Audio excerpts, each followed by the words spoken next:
আর এই ভয়টা অন্তরে জমা করার বড় একটা মাধ্যম হলো রমজানের রোজার মাধ্যমে তাকওয়া অর্জন করো। ইয়া আইয়ুহাল্লাযীনা আমানু কুতিবা আলাইকুমুস সিয়ামু কামা কুতিবা আলাল্লাযীনা মিন ক্বাবলিকুম লাআল্লাকুম তাত্তাকুন। আর মাধ্যমে তাকওয়া অর্জন করো, আল্লাহর ভয়। রোজার দ্বারা অটো ভয় অন্তরে জমা হয়। ইফতারির আধা ঘন্টা সময় বাকি, সামনে খানাও রেডি, পিপাসাও অনেক। এক বোতল পানি টান দিলে 3 লিটার থাকবে না। 10 জনার প্লেটের ইফতারি দেখা মনে মনে কয় তো আমার একারই হবে না। এই পরিমাণ ক্ষুধা, এই পরিমাণ পিপাসার ব্যক্তিরে যদি বলি তুমি দরজা জানালা বন্ধ করে ভেতরে গিয়া তুমি পানি পান করো, কেউ দেখবে না, যাও, করবেনি? পানির মধ্যে ডুব দিয়া পানি পান করবেনি কেন? হ্যাঁ, রোজার মাধ্যমে অটো অন্তরে ভয় চলে আসে। আর যারা রোজা রাখে না, কেমন কপাল পোড়া, কেমন বেপরোয়া।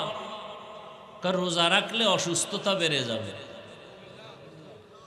অথচ রসুলের কথা তো আছেই কোরআন হাদিসের। হে ছাড়াও চিকিৎসা বিজ্ঞানীরা বলে রোজা সুস্থতার মহা এক ঔষধ হলো রোজা। এজন্য রহমতের নবী আমার শুধুই রমজানে রোজা রাখেন নাই, এমনকি নবী সপ্তাহের সোমবার এবং বৃহস্পতিবার নবী রোজা রেখেছেন। রোজা রাখলে শরীরের অনেক লাভ। মানুষ সুস্থ থাকতে চায় কিন্তু সুস্থতার ঔষধ নেয় না। রহমতের নবী যদি সপ্তাহে 2 দিন রোজা রাখেন, আপনিও যদি অভ্যাস করেন রোজার, দেখবেন আপনার প্রথমে একটু কষ্ট কষ্ট মনে হবে, কিন্তু পরে দেখবেন অভ্যাস হয়ে গেছে, সুস্থতার দরজা খুলে যাবে। 3 দিন বইয়া যা খাবেন, 1 দিনের রোজায় ব্যালেন্স চলে আসবে। আর খালি যদি খাইতেই থাকেন তা তো অসুস্থ হয়েই যাবেন। আর এখন যেই ভেজাল খানার মধ্যে, ভেজাল ছাড়া কোনো কিছুই নাই। আল্লাহর ভয় অন্তরে যখন জমা হবে তখন আর অন্তরে কোনো ভেজাল হবে না। ইমামে আজম আবু হানিফা রাহমাতুল্লাহ আলাইহি বিশাল বড় কাপড়ের দোকান দিয়েছেন। একটা কাপড়ের মাঝে খোঁটা আসছে, সেরা আসছে, ছিদ্র। ওটাকে আলাদা রাইখা কর্মচারীকে বললেন, এই কর্মচারী, এই কাপড়টা বিক্রির আগে ক্রেতাকে বলে দিবি এ কাপড়ে খোঁটার দাম কমায় নিয়ে যাও। কাপড়টা আলাদা রাইখা দিছেন। ইমামে আজম আবু হানিফা চলে গেছেন। কিছুদিন পরে আইসা আবার জিজ্ঞাসা করলেন, ওই ত্রুটি যুক্ত কাপড়টা বিক্রি করেছো কিনা? বলে হ্যাঁ হয়ে গেছে। বলছিলা নি ত্রুটি আছে? ক্রেতাকে কয় মনে ছিল না। ইমামে আজম আবু হানিফা বলেন, এলাকায় যাও, বাজারে ঘুরো, ঘুরে ঘুরে এলান করো আবু হানিফার দোকান থেকে কে কাপড় নিছো, ত্রুটি যুক্ত কাপড় নিছো, টাকা ফেরত নাও, না হয় টোটাল কাপড় ফিরাইয়া টাকা পুরাটাই নিয়ে যাও। এটা আল্লাহর ভয় না থাকলে কোনোদিন অন্তরে সম্ভব হবে না। আল্লাহর ভয় অন্তরে না থাকলে এটা সম্ভব হবে না। এরে নবীর আশিক খলিফাতুল মুসলিমিন ওমরে ফারুক রাদিয়াল্লাহু তাআলা আনহু, যারে দেখলে শয়তান পর্যন্ত ওই রাস্তায় চলে না, ভয়। এত বড় পাওয়ার আলা ওমর, দিনের বেলা মানুষের বিচার করে, রাতের বেলা ঘুরে ঘুরে দেখে মানুষের কি খবর, কি হালাত। এক জায়গায় গিয়ে দেখেন একটা ঘরের মধ্যে বাতি জ্বলতেছে। ওমর গোপনে গিয়া দাঁড়াইয়া শুনে একটা মা মেয়ে কথা বলে, মহিলাদের কণ্ঠ। মা তার মেয়েটাকে ডাক দিয়া কয়, কন্যা সন্তান, কালকে বাজারে দুধ নিয়ে যাবি বিক্রি করতে, পানি বেশি দিস। মেয়েটা ডাক দিয়া কয়, মা আর বলবা না, ওমর যদি খবর পায় তরবারি দিয়া কল্লা ফেলে দিবে। মা কয় ওমর দেখবে না, তুমি দুধে পানি মিশাইও। ওমর কই কই? মেয়েটা ডাক দিয়া কয় মা, ওমর যদিও দেখবেন না, তবে ওমরের আল্লাহ তো দেখবেন। মেয়েটার এতটুকু কথা শুনে ওমর চলে গেলেন, পরিচয় না দিয়া গোপনেই চলে গেলেন। পরের দিন আদালতে বসে লোক দিয়া ডাকাইলেন, ওই ঘরের মা আর মেয়েকে আমার আদালতে দাওয়াত দাও। মেয়ে আর মেয়েটাকে মাকে আইনা। সবাই ভয় পেয়ে গেছে। ওমর বলে কোনো ভয় নাই, সুসংবাদ দেওয়ার জন্য আসছি। আরে আম্মা জান, আপনার মেয়েটা এত দামি কেন হলো? হাজারে এমন একটা কন্যা পাওয়া কঠিন।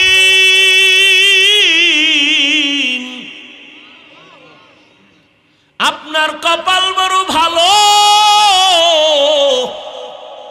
এমন একটা কন্যা পেয়েছেন। আপনি যদি রাজি হন, আমি ওমরের একটা দাবি, আমার ছেলের জন্য আপনার মেয়েটাকে বিবাহের বন্ধনে নিতে চাই। মা কত আনন্দিত, আমার মেয়েকে খলিফাতুল মুসলিমিন ওমর তার ছেলের জন্য নিতে চায়। আমি বড় ভাগ্যবতী মা, ওমরের ছেলের জন্য মেয়েকে দিয়া দিছেন। ওই মেয়ের ঔরসে আসছে আর একজন চাঁদের আলো নক্ষত্র, ওমর ইবনে আব্দুল আজিজ। আল্লাহর ভয়, চোখের সামনে তোমরা যারা নামাজ পড়ো না, রোজা রাখো না, পর্দা করো না রে বাবা, কিসের কারণে বলো? কয় টাকা পাওয়ার লোভে তুমি কার পেছনে ঘুরে ঘুরে নামাজ বাদ দিছ রে বাবা? জাননি কে সে, যার পেছনে ঘুরিয়া তুমি নামাজ ছাড়ছো কিছু টাকা পাওয়ার আশায়? সে তোমার জীবনের বড় দুশ্মন। ওই চান্দাবাজ আর ধান্দাবাজ, স্বার্থে যদি আঘাত লাগে, তোমার দল থেকে নাম কাটবে না, কল্লা পর্যন্ত কেটে দিবে। পেটে ক্ষুধা আছে, চাইলেই সে খানা আছে, দেখলেই খেতে পারবে না। আগে চিন্তা করবে খানাটা আমার জন্য হালাল না হারাম। পা আছে বলেই সে হাঁটবে, চলবে, যেখানে মনে চায় সেখানে যাবে, হবে না। কেন? তার চিন্তা করতে হবে আমি কোন দিকে হাঁটলে আমার আল্লাহ খুশি হবেন না বেজার হবেন, এই চিন্তাটা অন্তরে নেবেন। তাহলে দুনিয়া মুমিন স্বাধীনভাবে চলার কোনো সুযোগ নেই। তো আল্লাহ বললেন, এই দুনিয়া তোমাদেরকে পাঠাই নাই থাকার জন্য, তোমরা চলে আসবা দ্রুত। দুনিয়ার কোনো মূল্যই নেই। হাদিসে নবী বলেন, আর দুনিয়া মাজরাতুল আখেরা, দুনিয়া আখেরাতের ফসল কামাইয়ের জন্য। ফসল কামাই করবা, আর কোনো কাজ নেই। এই দুনিয়া নামক গ্রহের মূল্য আল্লাহর কাছে মশার পাখা বরাবরও নেই।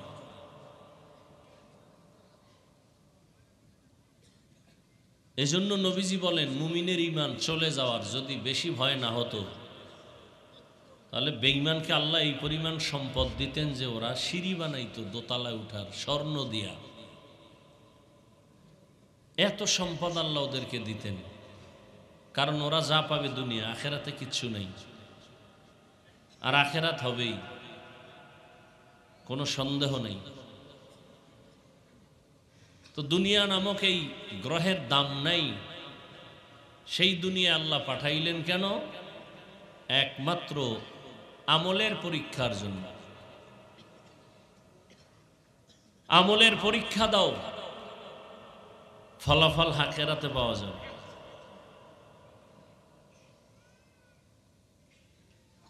আমলের পরীক্ষা দিয়া দ্রুত তৈরি থাকো জান্নাতে যাওয়ার। দুনিয়াতে থাকার জন্য বাড়িঘর করো না, এ বাড়ি তোমার আসল বাড়ি না। এই বাড়িতে 1 সেকেন্ড থাকার গ্যারান্টি নেই। এই যে বেশি দিন হয় নাই, বিদেশ থেকে একটা যুবক ছেলে আসছে, একটা মেয়ে, তার তুফান আসছে রাতের বেলা, বিল্ডিং করছে ডুপ্লেক্স 2 তলা, শুক্রবার উঠবে, হুজুরদের দোয়া টোয়া দাওয়াত দিছে। 2 দিন আগেই পার্শ্বে একটা টিনের ঘরে স্ত্রী, যুবক তার বাচ্চা নিয়ে শুয়ে আছে ঘুমে, একটা গাছ পড়লো তুফানে, তাদের পুরা বুকের উপরে, 3 জন জায়গায় শেষ। 2 দিন পরেই নতুন বিল্ডিং উঠবে, বিদেশে বয়ে যা কামাইছিল তা দিয়েই বিল্ডিংটা করেছিল, উঠতে পারল না। কিসের এই বাহাদুরি? হ্যাঁ, বাড়ির বড়াই, টাকার বড়াই, কত মাস্তানি ভিতরে নিয়ে, এগুলোর কি মূল্য আছে? আজকে আপনি হাসেন, কালকে কাঁদবেন, কালকে হাসবেন, পরের দিন কাঁদবেন। হ্যাঁ, আপনাকে দেখে একজনে হাসছে, এখন সে কাঁদে, আপনি আবার হাসতেছেন, আপনিও কয়েকদিন পর কাঁদবেন। এই তো দুনিয়া। এসে আমরাই ভালো আছি, আল্লাহর শুকর। কি টাকা নাই, পয়সা নাই, বাড়ি নাই, গাড়ি নাই, কোনো টেনশনও নাই। কে ক্ষমতায় আসবে না আসবে নিয়ে কোনো চিন্তাও নাই। সবাই হুজুরদের সালাম দিয়েই চলতে হবে। যারা বেয়াদবি করবে এদের পতনটা মরার আগেই হয়ে যাবে। তাহলে অনেক শান্তিতে আছি না আমরা? গরিবেরা আরো শান্তিতে আছে। এই সম্মান, এই শান্তি কে দিছেন? আল্লাহ। কই আমরা তো দুনিয়া দুনিয়া করি না,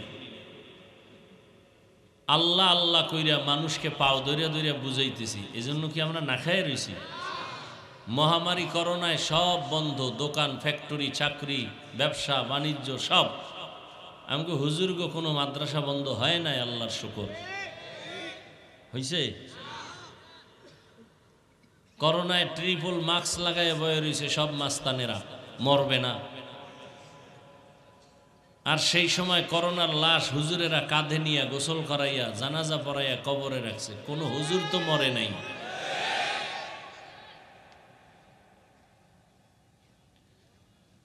কি চাই? একজনারে কান্দাইয়া জুলুম কইরা, চুরি কইরা, টাকা পয়সা আইনা মাইয়া পোলারে খাওয়াইলে মাইয়া পোলা জীবনে বাপ মার খেদমত করবে না। বরং এই বাবার জন্যই, মায়ের জন্যই সন্তানই একটা অভিশাপ। দেখেন না, কয়েক বছর আগে বাবায় বন্দুক হাতে লইয়া নিজেরে গুলি করছে। কি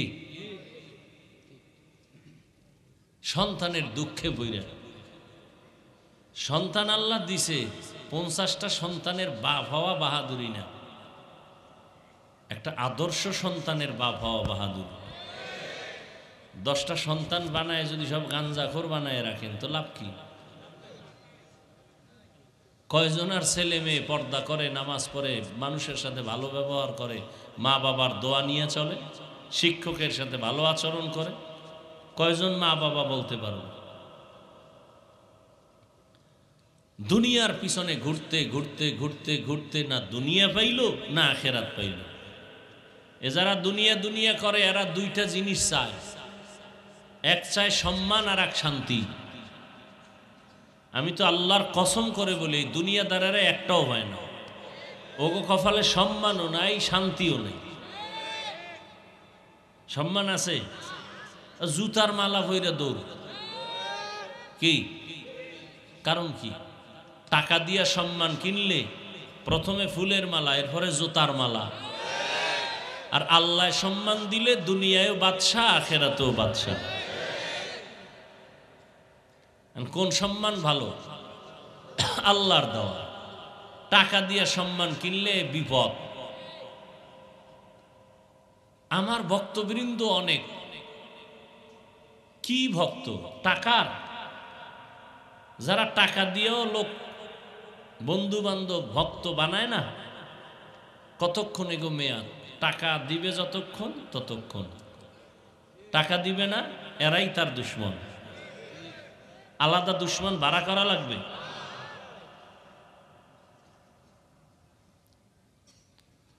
হায় হায়, আর আমাদের মানুষ মোহব্বত করে, টাকা দেয়, আমরা দেই না। বুঝাবার জন্য বলি, অহংকার না। ওলামায়ে কেরামদের মানুষ হাদিয়া দেয়, মোহব্বত করে, না নিলে কষ্ট পায়। এই দেখে আর এক দলের ঘুম নাই, হ্যাগো দেয় না খায়।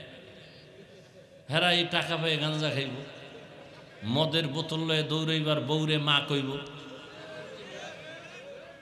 কি যত বড় ভিআইপি তত বড় মদখোর। দুনিয়ার লাইনে যে যত বড় ভিআইপি সে তত বড় সুদখোর। দুনিয়ার লাইনে যে যত বড় ভিআইপি সে তত বড় দুর্নীতিবাজ। এটা হলো ভিআইপির কোয়ালিটি। সাহেব একটু মদ না টানলে কি আর আপনার ওয়েট থাকে? তো অভ্যাস নাই, যখন কথা দে একটু দেখি, টান দিয়ে দেখে যে জমিনের মধ্যে নাই, কই আছে খবর নেই। ও এখন নিজে কি মানুষ না অলুমান, খবর নেই। ওর লঙ্গিও ঠিক থাকে না। নাকি আপনাদের দেশে কেউ মদ খাইয়ে জিকির টিকির করছে? হ্যাঁ, ওই একজনের পান খাওয়ার অভ্যাস নাই, নতুন পান খাইতে দিছে কাঁচা সুপারি দিয়া। কাঁচা সুপারির পান খাইয়া মাথায় চক্কর দিছে। চক্কর দেওয়া মাত্র বিশ্ব রোডের দিকে তাকায়, এটার বাঁকা কর লোকেরে।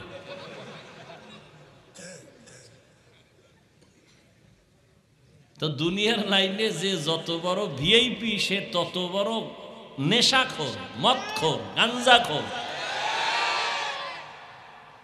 নাহলে ভিআইপি হওয়া যায় না তো। ইয়া আইয়ুহাল্লাযীনা আমানুত্তাকুল্লাহা ওয়াল তানজুর নাফসুম মা কদ্দামাত লিগাদিন ওয়াত্তাকুল্লাহ। বয়ান তো আপনারা সবাই জানেন। মিথ্যা বলা হারাম, গালি দেওয়া হারাম, গীবত শেখায়েত করা হারাম, নাচ দেখা হারাম, গান শোনা হারাম, চুরি করা হারাম, ডাকাতি হারাম, জুলুম হারাম, মা বাবার সাথে বেয়াদবি হারাম, 5 ওয়াক্ত নামাজ পড়া ফরজ, রমজানে রোজা রাখা ফরজ, ধনী হলে যাকাত বছরে একবার আদায় করা ফরজ। যাকাত দেওয়া ফরজ না, কি আদায় করা। তো দেওয়া আর আদায় করা কি? দেওয়া হইল ফ্যাশন, আদায় করা হইল আল্লাহর আদেশ হুকুম। আর যারা দেয় এরা ফ্যাশন, মাইক লাগাইয়া কয় আইও, গরিবদের গোলামের মতো ডাকে আয়, ঘন্টাকে ঘন্টা রোদ্রে দাঁড় করায় কষ্ট দিয়া কি দেয়? লঙ্গি আর শাড়ি। মেয়াদ কত? কয় অন টাইম, পরলেই একবারের পরে সদরঘাট। এমন কাপড় দেয় পৃথিবীতে এর থেকে মানে নিকৃষ্টতম থার্ড ক্লাসের কাপড় আর নাই। এই দিয়ে দেয় জাকাত, নাম হয় আমি 5,000 মানুষেরে দিছি। আর যারা জাকাত খোর, এগো অভ্যাসও খারাপ, এগো একবার দিলে হবে না, ঘুরতে ঘুরতে ঘুরতে ঘুরতে 13 জায়গায় যাইব।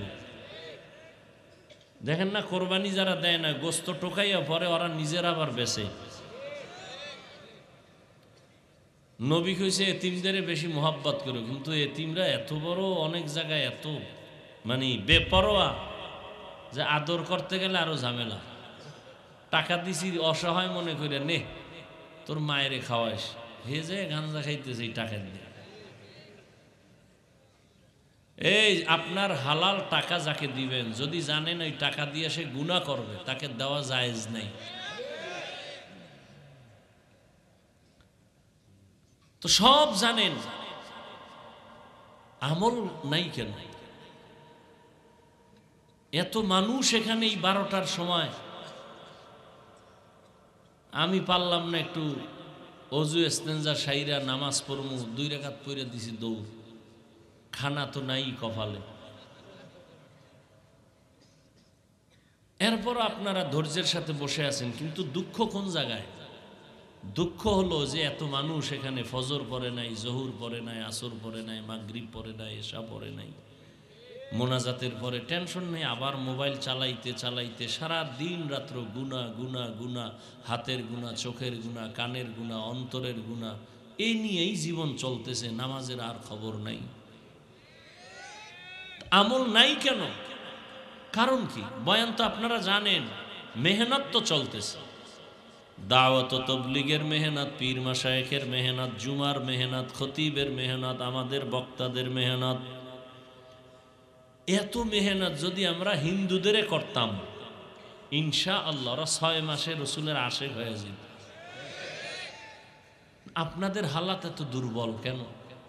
এর একটাই মাত্র কারণ, আল্লাহর ভয় অন্তরে আসেনি। একটা সন্তান যখন মা বাবাকে ভয় করে, তখন মা বাবার সামনে অন্যায় করে না, শাস্তির ভয়। ছাত্র একটা শিক্ষকের সামনে অন্যায় করে না, কেন বলে? শাস্তির ভয়। ঠিক এই দুনিয়ায় যেই মানুষ আমার আল্লাহকে ভয় করবেন, অন্তরে যখন ভয় ঢুকিয়েই যাবে, এখানে ভয় করবেন বললে সমস্যা, কারণ যদি আপনারা করেননি সবাই বলবে হ্যাঁ আমরা অবশ্যই আল্লাহকে ভয় করি, নাহলে এহেন আইসি গা। ভয় করার ভয় অন্তরে জমা রাখা বড় কঠিন। আসলেই জমিনে যারা আল্লাহকে ভয় করবেন, ওই মানুষটা গলায় ছুরি লাগাবে, দাড়ির মধ্যে কখনো অস্ত্র লাগাবে না। একজনের সাপেরে খুব ভয় পায়, তার ব্যাখ্যা কি? জীবনে সে সাপ ধরবে না, কাছেও যাবে না।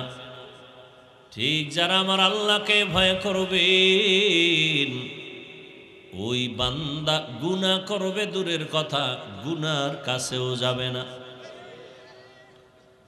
আফসোস, কয়দিন এই দুনিয়ার হায়াত, কখন বিদায় হয়ে যাব বলার কোনো উপায় নাই। এখন আমি আপনি সুস্থ, কালকে এই টাইমে হতে পারে কেউ হঠাৎ করে মরে যাবে। ডাক্তার বলে কোনো রোগ নাই, তো হঠাৎ করে মরলো কেন? কয় হঠাৎ এক রোগ আসছে দুনিয়াতে, হঠাৎ রোগ, হঠাৎ রোগে মরে গেল। তুমি মইরেই গেছো, তোমার আর কোনো চিন্তা নাই, কিন্তু দুনিয়াতে রেখে গেছো তোমার সন্তান, তোমার পরিবার।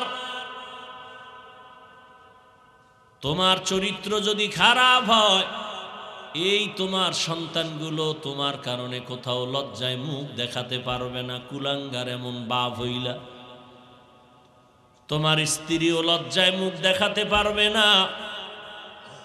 প্রত্যেকটা মা বাবা যদি চিন্তা করতেন আমি একদিন মরিয়া যাব, কিন্তু এমন চরিত্র যেন না হয়, সন্তান যেন আমার কারণে মানুষের কাছে লজ্জা পেতে হয়, এমন চরিত্র যেন আমি না নেই। বাবার সুনামে যেন সন্তান সবার থেকে দোয়া পায়। প্রত্যেকটা স্বামী যদি চিন্তা করে আমার স্ত্রী আমার আদর্শ দিয়া যেন বড়াই করতে পারে, একজন ভালো স্বামী তোমার ছিল। মা যদি আদর্শওয়ালা মা হইয়া চলে যায়, সন্তান ওই মাকে নিয়ে গর্ব করবে, দোয়া করবে, মানুষেও প্রশংসা করবে। প্রত্যেকটা বাবা সন্তানের যদি চিন্তা করে চলে, অনেক অন্যায় থেকে বেঁচে থাকতে পারবে। এই বাবারা ভালো করে মনে রাখিও, কোন বাবা যদি অন্য স্ত্রীর দিকে তুমি খারাপ নজরে তাকাও, তুমি 100% লিখে রাখো তোমার স্ত্রীর দিকেও অন্যেরা খারাপ নজরে তাকাবে। তুমি যদি অন্যের মেয়ের দিকে খারাপ নজরে তাকাও, লিখে রাখবা তোমার মেয়ের দিকেও অন্যেরা খারাপ নজরে তাকাবে।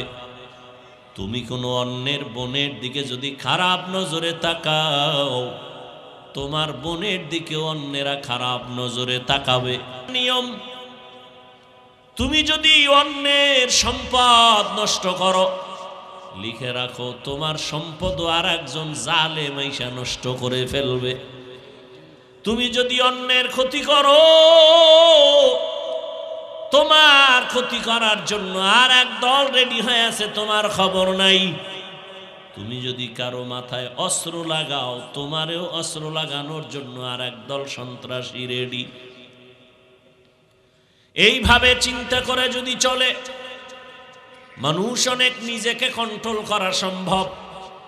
আর একটা অন্তরে রাখবে, আমি দুনিয়ায় কতদিন আছি, একদিন আমার আল্লাহর আদালতে দাঁড়াতে হবে, জবাব দিতে হবে, পালাবার কোনো সুযোগ আমার হবে না।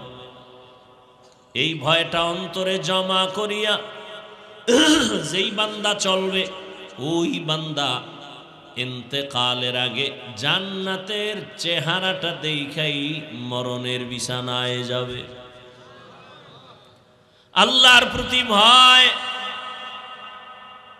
এই ভয়ের নাম তাকওয়া। আর এই ভয়টা অন্তরে ঢুকানোর জন্য একমাত্র পন্থাই হলো উলামায়ে আহলে হকের নেক নজর।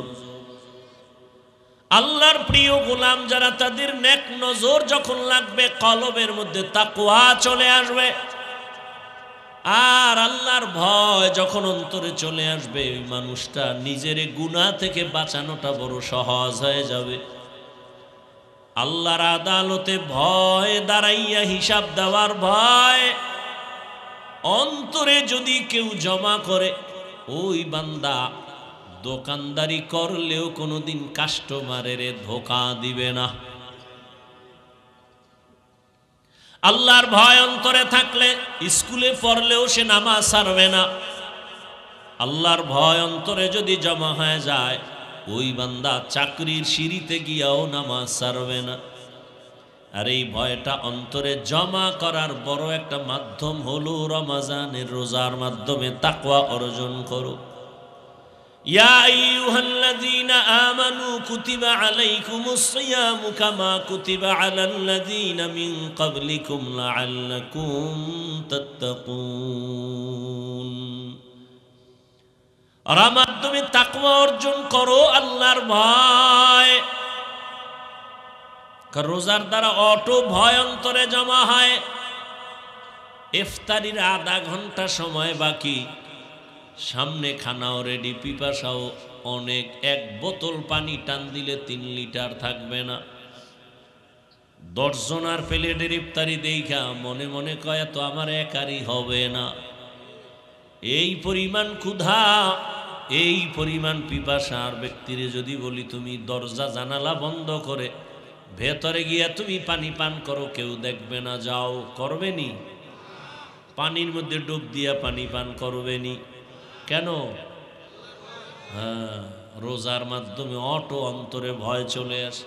আর যারা রোজা রাখে না, কেমন কপাল পোড়া, কেমন বেপরোয়া। কারণ রোজা রাখলে অসুস্থতা বেড়ে যাবে। অথচ রসুলের কথা তো আছেই কোরআন হাদিসের। হে ছাড়াও চিকিৎসা বিজ্ঞানীরা বলে রোজা সুস্থতার মহা এক ঔষধ হলো রোজা। এজন্য রহমতের নবী আমার শুধুই রমজানে রোজা রাখেন নাই, এই যে শাবান চলতেছে এই মাসে নবী অনেক বেশি রোজা রেখেছেন।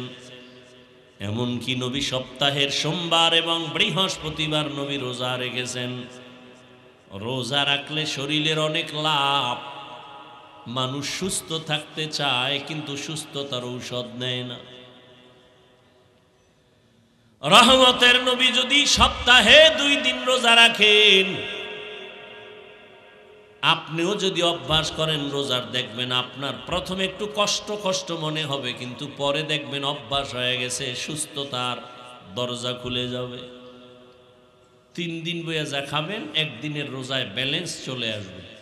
আর খালি যদি খাইতেই থাকেন তা তো অসুস্থ হয়েই যাবেন। আর এখন যেই ভেজাল খানার মধ্যে, ভেজাল ছাড়া কোনো কিছুই নাই।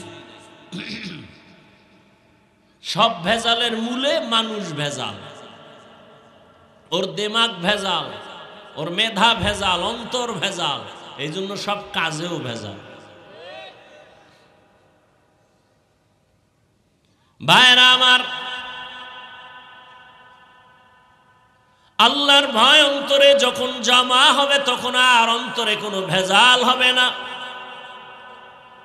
ইমামে আজম আবু হানিফা রাহমাতুল্লাহ আলাইহি বিশাল বড় কাপড়ের দোকান দিয়েছেন। একটা কাপড়ের মাঝে খোঁটা আসছে, ছেঁড়া আসছে, ছিদ্র। ওটাকে আলাদা রাইখা কর্মচারীকে বললেন, এই কর্মচারী, এই কাপড়টা বিক্রির আগে ক্রেতাকে বলে দিবি এ কাপড়ে খোঁটার দাম কমায় নিয়ে যাও। কাপড়টা আলাদা রাইখা দিছেন। ইমামে আজম আবু হানিফা চলে গেছেন। কিছুদিন পরে আইসা আবার জিজ্ঞাসা করলেন, ওই ত্রুটি যুক্ত কাপড়টা বিক্রি করেছো কিনা? বলে হ্যাঁ হয়ে গেছে। বলছিলা নি ত্রুটি আছে? ক্রেতাকে কয় মনে ছিল না। ইমামে আজম আবু হানিফা বলেন, এলাকায় যাও, বাজারে ঘুরো,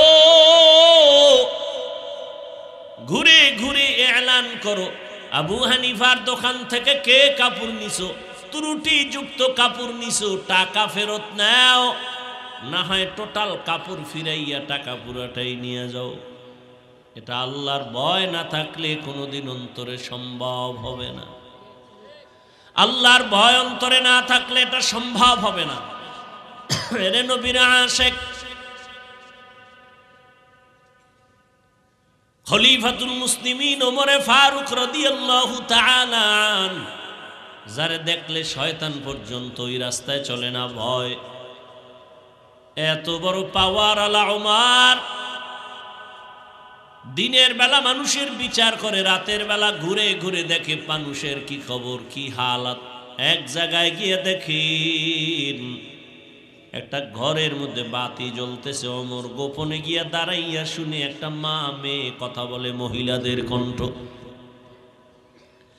মা তার মেয়েটাকে ডাক দিয়া কয়, কন্যা সন্তান, কালকে বাজারে দুধ নিয়ে যাবি বিক্রি করতে, পানি বেশি দিস। মেয়েটা ডাক দিয়া কয়, মা আর বলবা না, ওমর যদি খবর পায় তরবারি দিয়া কল্লা ফেলে দিবে। মা কয়, ওমর দেখবে না, তুমি দুধে পানি মিশাইও। ওমর কই কই? মেয়েটা ডাক দিয়া কয়, মা ওমর যদিও দেখবেন না, তবে ওমরের আল্লাহ তো দেখবেন। মেয়েটার এতটুকু কথা শুনে ওমর চলে গেলেন, পরিচয় না দিয়া গোপনেই চলে গেলেন। পরের দিন আদালতে বসে লোক দিয়া ডাকাইলেন, ওই ঘরের মা আর মেয়েকে আমার আদালতে দাওয়াত দাও। মেয়ে আর মেয়েটাকে, মাকে আইনা। সবাই ভয় পেয়ে গেছে। ওমর বলে, কোনো ভয় নাই, সুসংবাদ দেওয়ার জন্য আসছি। আরে আম্মা জান, আপনার মেয়েটা এত দামি কেন হলো? হাজারে এমন একটা কন্যা পাওয়া কঠিন,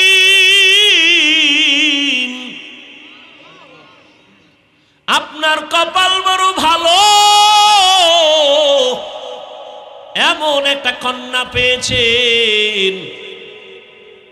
আপনি যদি রাজি হন, আমি ওমরের একটা দাবি, আমার ছেলের জন্য আপনার মেয়েটাকে বিবাহের বন্ধনে নিতে চাই। মা কত আনন্দিত, আমার মেয়েকে খলিফাতুল মুসলিমিন ওমর তার ছেলের জন্য নিতে চায়। আমি বড় ভাগ্যবতী মা, ওমরের ছেলের জন্য মেয়েকে দিয়া দিছেন।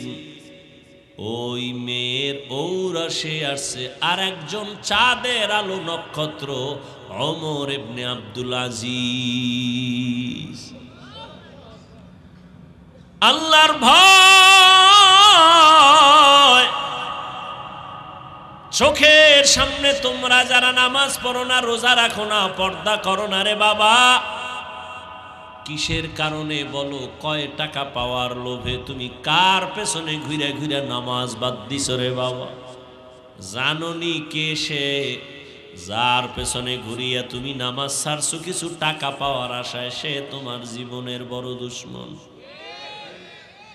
ওই চান্দাবাজ আর ধান্দাবাজ স্বার্থে যদি আঘাত লাগে তোমার দল থেকে নাম কাটবে না, কল্লা পর্যন্ত কেটে দিবে। আমি কি বানায় বলতেছি? সোনার বাংলায় নমুনা নাই? জিন্দেগি মে বন্দেগি তু করনা হে, जिंदगी में बंदगी तू करना है,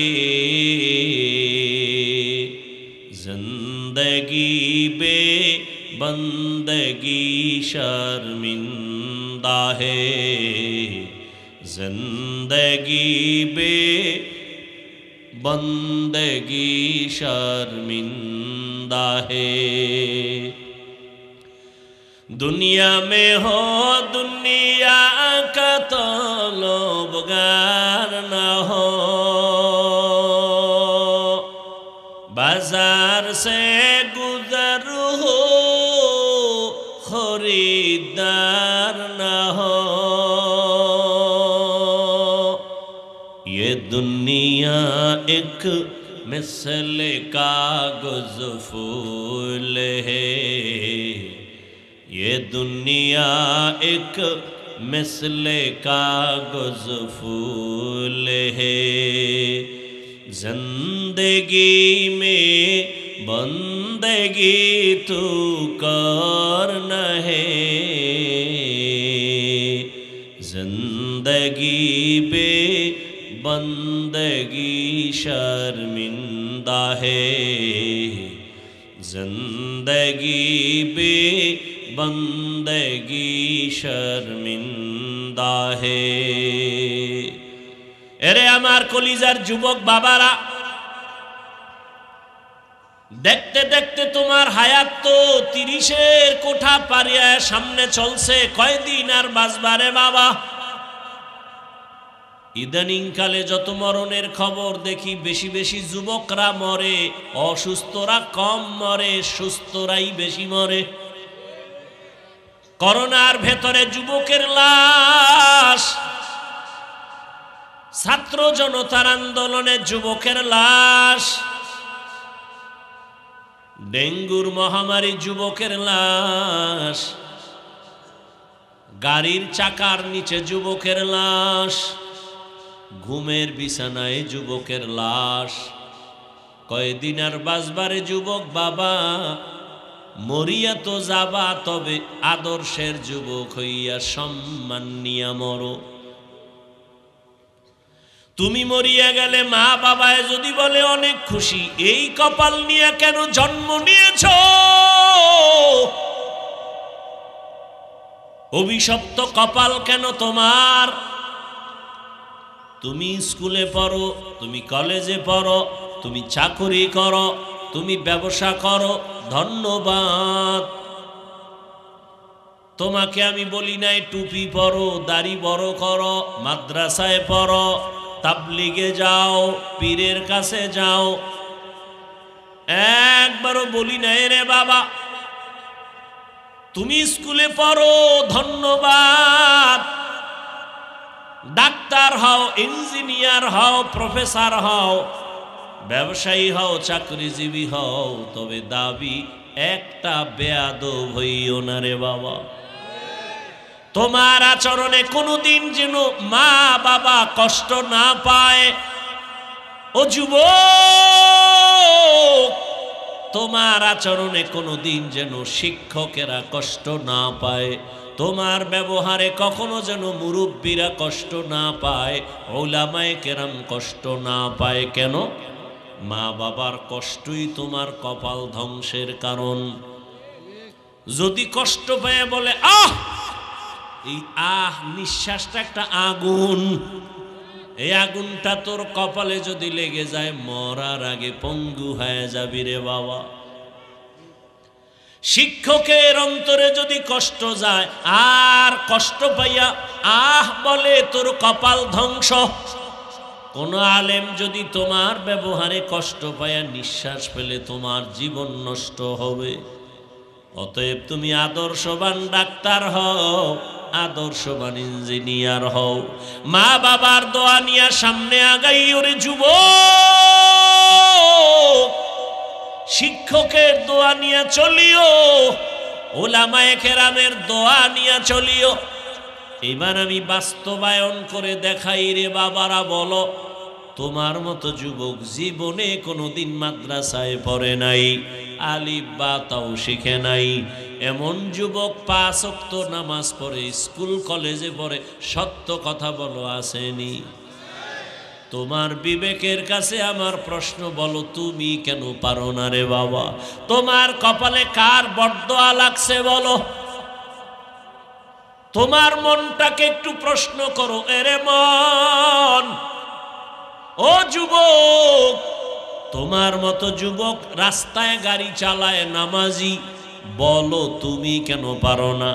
তোমার মতো যুবক র্যাব, আর্মি, পুলিশ, বিডিআরের চাকরি করে নামাজ পড়ে, ডাক্তার, প্রফেসর, ইঞ্জিনিয়ার, নামাজি, বলো তুমি কেন পারো না? তোমার মতো যুবক শ্রমিকের কাজ করে নামাজ ছাড়ে না, নদীর মধ্যে মাছ ধরে নামাজ ছাড়ে না, ময়দানে কৃষি কাজ করে নামাজ ছাড়ে না, বলো বাবা তুমি কেন নামাজ পড়ো না? আসলে কারণটা কি? কোরআন মিথ্যা মনে করেছো? যদি বলো হ্যাঁ, তো একটা ভুল কোরআন থেকে আমার সামনে বের করে দেখা, আমি এখন দাড়িটা কেটে ফেলবো, এখন আমি আল্লাহর বিরুদ্ধে চলে যাব, নাচ গান প্যান্ট শার্ট টাই লাগায় নাচ গান করব। বল আমার আল্লাহর কোরআনের একটা ভুল বের করতে পারবিনি? যদি বলো না পারবো না, তাহলে কেন তুমি নবীর আদর্শে নামাজ পড়ো না রে বাবা? এখনো সময় আছে, তওবা করে নাও, মনে মনে আমার আল্লাহকে ডাকো, ও দয়ার মালিক, জীবনে তো গুনাহ কম করো নাই, মনের চাহিদা পূরণ করিয়া গুনাহ করেছো, মনে চাইছে নামাজ পড়বি না, পড়ো নাই, মনে চাইছে দাড়ি রাখবা না, রাখো নাই, মনে চাইছে পার্কে যাবা, দৌড়ায় গেছো, মনে চাইছে তুমি বেপরদায় আড্ডা দিবা, দৌড়াইয়া গেছো, আড্ডা দিয়েছো। এখনো কি মনের শখ মিটে নাই? এখনো কি তওবা করবা না? আর কত রাতের বেলা মোবাইলে গুনাহ করে করে রাত কাটাইবা, আর কত নামাজ বাদ দিয়া ঘুমাইবা। এখনো যদি আল্লাহর ভয় অন্তরে আসে, ঘুমের মধ্যেও না জানি আজরাইল আসিয়া জীবন শেষ করে, ওই ভয়টা নিয়ে তওবা করো, মনে মনে আমার আল্লাহরে ডাকো, ও আল্লাহ জীবনে আর নামাজ ছাড়বো না, দাড়ি কাটবো না, বেপরদায় চলবো না, মা বাবার দোয়া নিয়া, শিক্ষকের দোয়া নিয়া, ওলামায়ে কেরামের দোয়া নিয়া নবীজির আদর্শ মেনে চলবো।